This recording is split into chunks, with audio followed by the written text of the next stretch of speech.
अथ 12. ॐ देव्युवाच येभिस्तवैश्च मान्नित्यं स्तोष्यते यः समाहितः तस्याहं सकलां बाधां शमयिष्याम्यसंशयम् मधुकैटभनाशं च महिषासुरघातनम् कीर्तयिष्यन्ति ये तद्वद्वधं शुम्भनिशुम्भयोः अष्टम्यां च चतुर्दश्यां नवम्यां चैकचेतसः श्रुष्यन्ति चैव ये भक्त्या मम माहात्म्यमुत्तमम् न तेषां दुष्कृतं किञ्चित् दुष्कृतोत्थानचापदः भविष्यति न दारिद्र्यं न चैवेष्टवियोजनम् शत्रुभ्यो न भयं तस्य दस्युतो वा न राजतः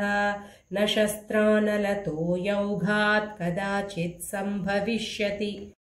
तस्मान्ममैतन्माहात्म्यं पठितव्यं समाहितैः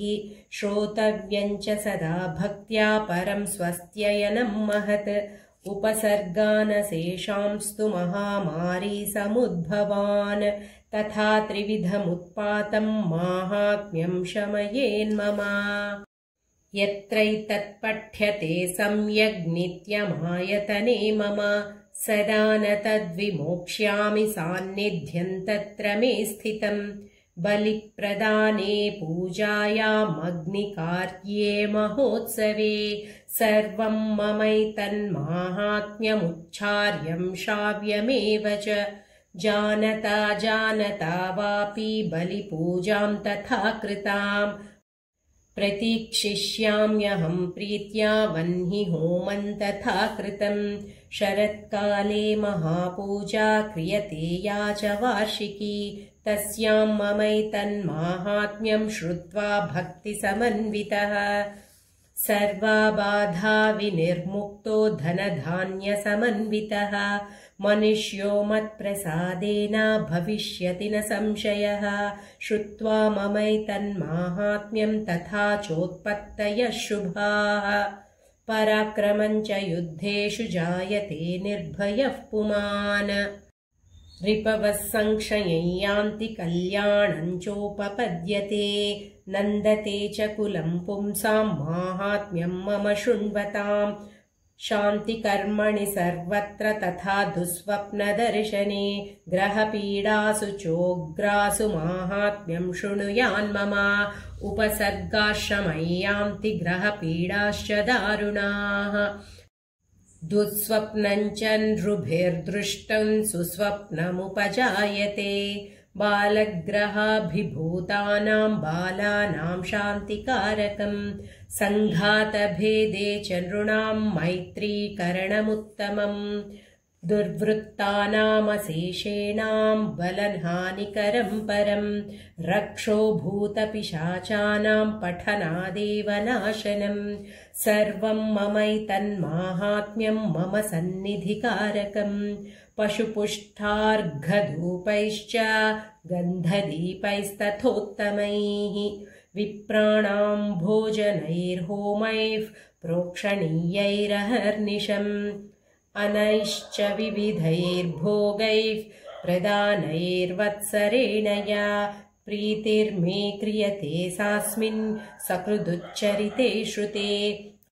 श्रुतं हरति पापानि तथारोग्यं प्रयच्छति रक्षां करोति भूतेभ्यो जन्मनां कीर्तनं मम युद्धेषु चरितं यन्मे दुष्टदैत्यनिबर्हणम् तस्मिन् श्रुते वैरिकृतं भयं पुंसान्न जायते युष्माभिस्तुतयो याश्च ब्रह्मर्षिभिः कृताः ब्रह्मणा च कृतास्तास्तु प्रयच्छन्तु शुभां मतिम्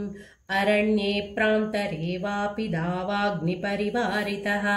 दस्युभिर्वावृतः शून्ये गृहीतो वापि शत्रुभिः सिंहव्याघ्रानुयातो वा वने वा वनहस्तिभिः राज्ञा क्रुद्धेन चाज्ञप्तो वध्यो बन्धगतोऽपि वा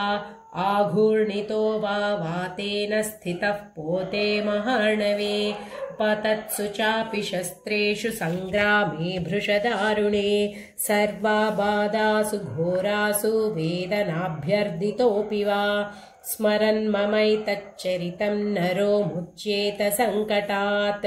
मम प्रभावात् सिंहाद्यादस्य व्यो वैरिणस्तथा दूरादेव पलायन्ते स्मरतश्चरितं मम ऋषिरुवाच इत्युक्त्वा सा भगवती चण्डिका चण्डविक्रमा पश्यतां सर्वदेवानां तत्रैवान्तरधीयत तेऽपि देवा निरातङ्का स्वाधिकारान् यथा पुरा यज्ञभागभुजः सर्वे चक्रुर्विनिहतारयः दैत्याश्च देव्या निहते शुम्भे देवरिपौ युधि जगद्विध्वंसके तस्मिन् महोग्रेतुलविक्रमे निशुम्भे च महावीर्ये शेषाः पातालमाययुः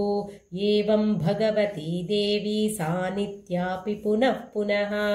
सम्भूय कुरुते भूप जगतः परिपालनम् तयैतन्मोह्यते विश्वं सैव विश्वं प्रसूयते सा याचिता च विज्ञानं तुष्टा रुद्धिं प्रयच्छति व्याप्तं तयैतत् सकलं ब्रह्माण्डं मनुजेश्वर महादेव्या महाकाली महामारी स्वरूपया सैव काले महामारी सैव सृष्टिर्भवत्यजा स्थितिं करोति भूतानां सैव काले सनातनी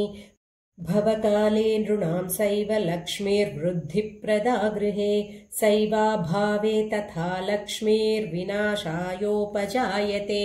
स्तुता सम्पूजिता पुष्पैर्गन्धधूपादिभिस्तथा